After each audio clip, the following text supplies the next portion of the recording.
बिस्मिल्लाहिर्रहमानिर्रहीम। दोस्तों, आज हम एडोब इलस्ट्रेटर का पहला लेक्चर करेंगे। ये जो आप स्क्रीन पे देख रहे हैं, ये एडोब इलस्ट्रेटर है। इसमें हम 2D डिज़ाइन क्रिएट कर सकते हैं, जिसमें शामिल है logo design, flyer design, brochure design, sign boards, यानी छोटे से लेकर बड़े डिज़ाइन तक आप डिज़ाइन बना सकते हैं। इसमें सबसे पहले हम न्यू पेज लेंगे। न्यू पेज लेने के लिए यहाँ पे आप क्लिक करें क्रिएट न्यू पेज, या इधर से इसकी शॉर्ट की यूज़ करें Ctrl+N, तो ये आपके सामने एक पेज खुलेगा। पेज में आपके पास वो मुख्तलिफ किस्म के ऑप्शंस ऊपर दे रहा है, recent, saved, mobile, web, print, film and video, art and illustration. इनका मकसद क्या है? वो ये है कि ये जो आप साइज़ देख रहे हैं, इसमें मुख्तलिफ़ चीज़ों के उसने डिफ़ॉल्ट साइज़ उसमें आपको दिए हुए हैं। इसमें ये आप देख रहे हैं कि ये मुख्तलिफ़ मोबाइल्स के साथ उसने मॉडल भी लिखे हुए हैं, उसके साइज़ भी लिखे हुए हैं। वो आप जब क्लिक करेंगे ओके पे, अपनी ज़रूरत का मोबाइल साइज़ सिलेक्ट करके, तो वो उस साइज़ का पेज आपको खोल देगा। ये वेब पे जो स्टैंडर्ड पेज चलते हैं, ये उनके साइज़ हैं। ये प्रिंट के लिए है। प्रिंटिंग के लिए हम कोई सा भी साइज़ इसमें लगा सकते हैं। ये फिर फिल्म एंड वीडियो के लिए है। ये आर्ट इलस्ट्रेशन, ये हम जैसे जैसे हमें इसकी ज़रूरत पड़ती रहेगी, हम इनका इस्तेमाल जो है वो वाज़े करते रहेंगे। इंशाअल्लाह अज़ीज़ बहुत चंद एक लेक्चर्स में हम ये सारा कुछ वाइंड अप करेंगे और सारा कुछ समझ लेंगे। आज चूँकि इसका तारफ़ी लेक्चर है, तो उसमें हम वही चीज़ देखेंगे कि जो फौरी तौर पे फ़िलहाल समझ आने वाली है, वो फिर बाकी चीज़ें जो हैं वो वक्त के साथ साथ फिर चलती रहेंगी। मैं सबसे पहले इसके लिए न्यू पेज लूँगा। न्यू पेज लेने के लिए मैं प्रिंट पे आऊँगा। प्रिंट पे आने के बाद फिर यहाँ से मैं साइज़ लगाऊँगा। साइज़ की इसमें मुख्तलिफ़ इकाइयाँ दी हैं उसने, मसलन पॉइंट, पिकास, इंचज़, मिलीमीटर, सेंटीमीटर, पिक्सल। इसमें से आपको जो इकाई आपकी समझ में आती है, आप उस पर क्लिक करें और उसी में आप साइज़ ले सकते हैं। मसलन मुझे अब इंचज़ में आसानी लगती है, मैं इंचज़ में ले लेता हूँ। कई बार ज़रूरत पड़ती है, जैसे वेब पे कोई तस्वीर अपलोड करनी है, या फेसबुक पे, किसी भी सोशल मीडिया पे ऑनलाइन कोई भी चीज़ आपने अपलोड करनी है, तो उसके लिए आपको पिक्सल में ही साइज़ लगाना पड़ेगा। ये मैंने साइज़ लगा लिया है।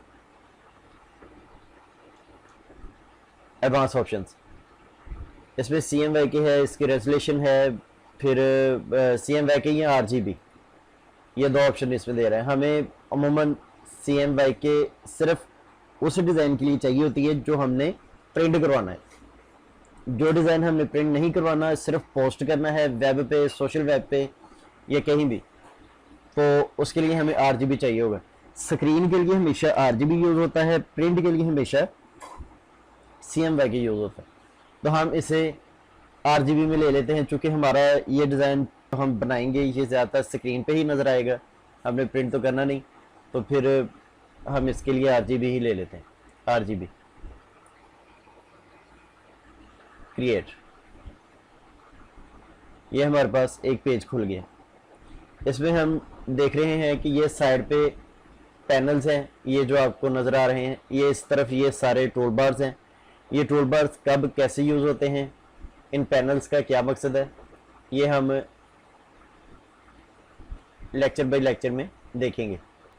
ये सबसे ऊपर इसमें ये सिलेक्टेड टूल है, इसके साथ हम कोई भी चीज़ सिलेक्ट कर सकते हैं। अगर हमारे पास मोटिव चले, हम ये आप इस पर देख रहे हैं आपके रेक्टेंगुलर टूल है, इस पर क्लिक करें और इसे ड्रॉ करें। या आपने विंडो पेंट जो है ना, उसमें भी ये ऑप्शन होती है, यानी कि ये आपने शेप हर सॉफ्टवेयर में देखी होगी। तो ये हमने यहाँ से लेके ड्रॉ कर लिए। इसे ड्रॉ करने का भी मुख्तलिफ तरीके हैं। मसलन ये अगर आप यहाँ से क्लिक करके ऐसे ड्रॉ करेंगे, तो ये जितना को मर्जी आप ले जाएं, जितना मर्जी खोल लें, जितना मर्जी छोटा कर लें, बड़ा कर लें, ये बनता जाएगा। ठीक है जी, ये एक चीज़ होगी। दूसरा, इसमें आप यहाँ पे इसे सेलेक्ट करें और यहाँ आके क्लिक करें, तो ये आपसे साइज़ पूछेगा। आपको जिस साइज़ में चाहिए होगा वो आप साइज़ ले सकते हैं। मुझे अब फिल वक्त इसकी 3x4 की ज़रूरत है, मैंने 3x4 का एक बॉक्स आ गया। उसके बाद अगर मैंने स्क्वायर में लेना हो, तो मैं यहाँ पे क्लिक करूँ और यहाँ पे शिफ्ट पकड़ के इसे ड्रैग करूँगा। शिफ्ट पकड़ के ड्रैग करूँगा तो ये मुकम्मल स्क्वायर में आएगा, यानी कि जितनी इसकी लंबाई होगी उतनी ही चौड़ाई होगी, चारों साइडों से ये बिल्कुल इक्वल होगा। उसके बाद ये मैंने एक छोटा सा बॉक्स लिया है, इसे शिफ्ट के साथ मैंने छोटा किया। मसलन ये एक बॉक्स है, इसे आपने जो आप इस पे शेप देख रहे हैं, अगर आपने इसी शेप में रखना है और इसे छोटा बड़ा भी करना है तो आप इसे जब बगैर किसी की के कुछ भी नहीं सिर्फ माउस के साथ छोटा बड़ा करेंगे तो ये अपनी शेप ख़राब कर देगा। अगर आप इसे चाहते हैं कि जिस शेप में आप देख रहे हैं ये इसी शेप में रहे लेकिन छोटा हो जाए तो फिर शिफ्ट पकड़ के इसे छोटा करना शुरू कर दें और जहां आपको रिक्वायर हो वहां आगे छोड़ दें। ये अपनी शेप किसी सूरत भी ख़राब नहीं करेगा अगर आप शिफ्ट के साथ इसे छोटा बड़ा करेंगे। और अगर आप इसका डुप्लीकेट लेना चाहते हैं तो आप आल्ट प्रेस करें और इसे मूव करें, ये इसका डुप्लीकेट आ जाएगा, जितनी मर्जी लेते रहें। और अगर आप चाहते हैं कि मैंने जो डुप्लीकेट लिया है वो इस बॉक्स के बिल्कुल दरमियान में आए, इक्वल आए, तो आल्ट दबा के इसका डुप्लीकेट लें और साथ में शिफ्ट प्रेस कर लें और इसे मूव करें। आप देख रहे हैं कि ये बिल्कुल बराबर में जा रहा है। ये ऊपर नीचे अगर मूव करेगा तो 45 डिग्री में करेगा, उससे कम नहीं करेगा, यानी कि हर तरफ से ये बराबर रहेगा। 45 डिग्री में जो चीज़ होती है वो हर तरफ से बराबर होती है। और उसके बाद ये और फासला भी अगर आप सेम रखना चाहते हैं तो एक डुप्लीकेट लें, मसलन ये आल्ट प्रेस करें, इसे मूव करें, साथ ही शिफ्ट प्रेस कर लें, यहाँ तक आने के बाद आप इसे छोड़ें, कंट्रोल डी करें, तो आप जितनी बार भी कंट्रोल डी करेंगे इसका आपसी ये जो दरमियानी फासला है ये भी बराबर रहेगा और इसके डुप्लीकेट भी आ जाएंगे। और इसकी एक और चीज़ कि ये हमने एक बॉक्स लगा लिया। अब ये थोड़ा सा मैं एक रफ सा एक स्केच तैयार करता हूँ, फिर उसमें आपको बताता हूँ कि इसमें सिलेक्शन और कितनी किस्मों की होती है। ये एक बॉक्स लगा लिया, मैंने उसका डुप्लीकेट ले लिया, फिर कंट्रोल डी करके मैंने ये उसके मैक्सिमम जितने इस पेज में आ रहे थे डुप्लीकेट ले लिए। फिर इसे सारे को मैंने ड्रैग ऐसे माउस ड्रैग करके इसे सिलेक्ट कर लिया, फिर आल्ट के साथ इसे थोड़ा सा मूव करके शिफ्ट पकड़ लिया। जब इसे थोड़ा सा मूव कर लिया तो फिर कंट्रोल डी करने के बाद इसके डुप्लीकेट ले लिए। इसका हर तरफ से साइज अब बिल्कुल बराबर है। अब इसमें सिलेक्शन और किस किस्म की है, मसलन मैंने ये लाइन सेलेक्ट की, अब मैंने एक लाइन छोड़ के ये वाली लाइन सेलेक्ट करनी है, तो अगर मैं ये ऐसे ड्रैग करूंगा तो वो डिसलेक्ट हो जाएगी, और अगर मैं सारे को पकड़ के ऐसे सिलेक्ट करूंगा फिर बीच वाली लाइन भी सिलेक्ट होगी।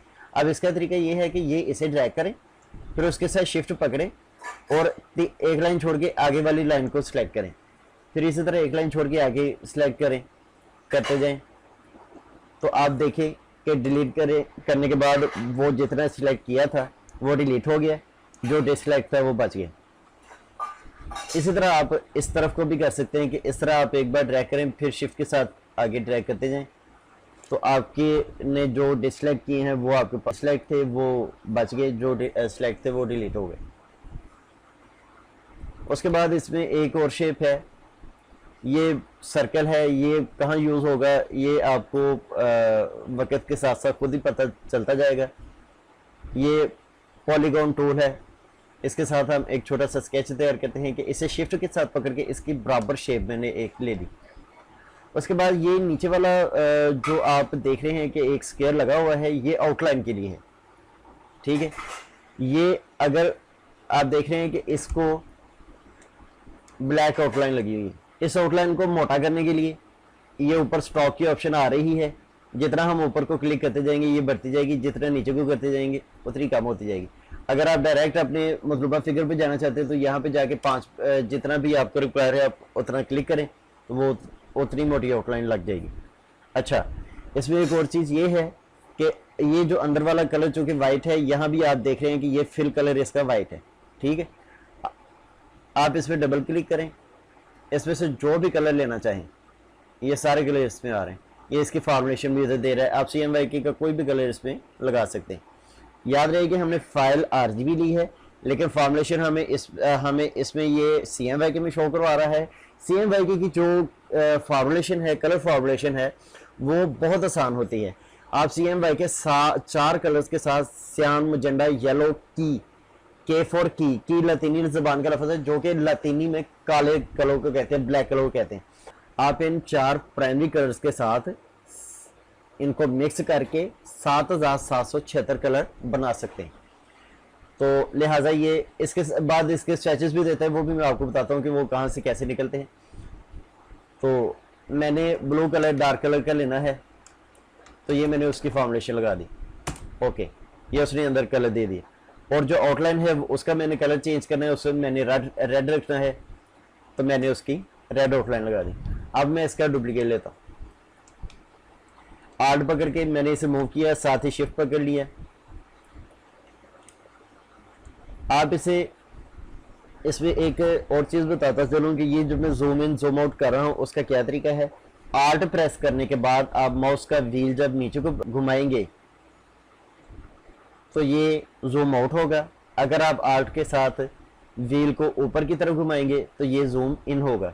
उसके अलावा इसकी कमांड है कि आप कंट्रोल माइनस को प्रेस करें तो ये जूम आउट होगा, कंट्रोल प्लस को प्रेस करेंगे तो ये जूम इन होगा। इसका आप कंट्रोल डी प्रेस करके डुप्लीकेट ले लें।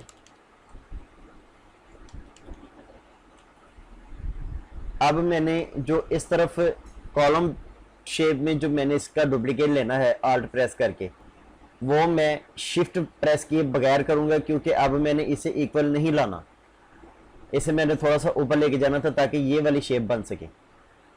अब इस दोनों को सिलेक्ट करें।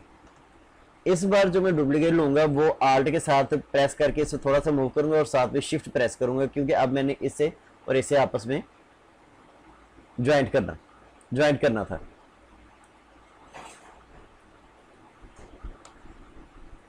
और इसको मैं अब कंट्रोल डी करूंगा तो ये इक्वल उसके मुताबिक अपने डुप्लीकेट लेता जाएगा। तो ये एक ग्राउंड सी तैयार हो गई है, रफ सी ग्राउंड। अलाइन का पैनल कहाँ से खुलता है, विंडो में जाएं, यहाँ पे ये अलाइन का ऑप्शन दे रहा है। जब आप यहाँ पे क्लिक करेंगे तो अलाइन का ऑप्शन खोल देगा, अलाइन का पैनल खोल देगा। अगर आप शिफ्ट 7 प्रेस करेंगे तो उसके साथ भी ये ऑप्शन खुल जाएगी। अब मैंने इसे सिलेक्ट किया, उसके बाद इसे ग्रुप किया। ग्रुप करने की कमांड है कंट्रोल जी।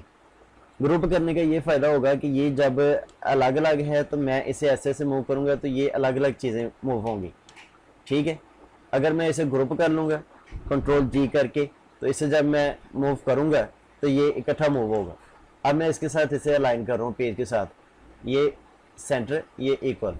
अगर मैंने इसे ग्रुप ना किया होता, कंट्रोल यू करके मैं ये इसे अनग्रुप कर रहा हूँ एक मिसाल देने के लिए कि अगर मैंने इसे ग्रुप ना किया होता तो मैं इसे इक्वल और सेंटर करता तो ये कुछ इस तरह हो जाता।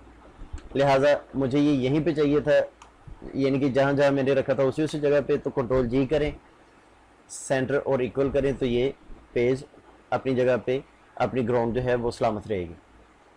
उसके बाद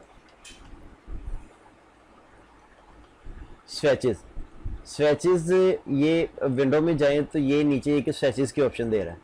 स्वेचेस पे आप क्लिक करें तो ये आपके उसने कलर प्लेट आपको खोल दी। आप इस पे इन सारे पैनल्स को अगर इसके साथ मर्ज रखेंगे, यानी कि इन सारे पैनल्स को इस ग्रुप में डालते जाएंगे, तो आपकी ये जो स्क्रीन स्पेस है ये ज़्यादा से ज़्यादा खुली रहेगी। अगर आप इसे ऐसे खुला हुआ रखेंगे तो ये आपकी स्क्रीन बहुत ज़्यादा कवर कर लेगा। बाजू का स्क्रीन छोटी होती है तो उसमें ये डिस्टर्ब कर लेता होता है। तो फिर ये सॉफ्टवेयर स्विचेस पे मैं क्लिक कर रहा हूँ तो उसमें आप देख रहे हैं कि सारे प्राइमरी कलर्स के अलावा भी बहुत से कलर जो कि रेडीमेड इसमें पड़े हुए हैं, ब्लू भी पड़ा, रेड भी पड़ा। रेड याद रहे कि प्राइमरी कलर नहीं है, ये मजेंडा और येलो का मिक्सर है। इसी तरह ग्रीन भी, ये जो ब्लू है ये भी, बहुत से कलर इसमें आपको जो नज़र आ रहे हैं, बहुत से कलर इसमें जो आपको नज़र आ रहे हैं वो सारे प्राइमरी नहीं हैं। उसमें से कुछ प्राइमरी हैं, कुछ फॉर्मुलेशन में हैं, यानी कुछ मिक्सर है। तो इसके साथ ही नाज़रीन आज का हमारा पहला लेक्चर जो है, इब्तदाई लेक्चर, तारफ़ी लेक्चर जो है वो कंप्लीट होता है। दूसरी क्लास के साथ हम इंशाअल्लाह अज़ीज़ कल हाज़िर होंगे।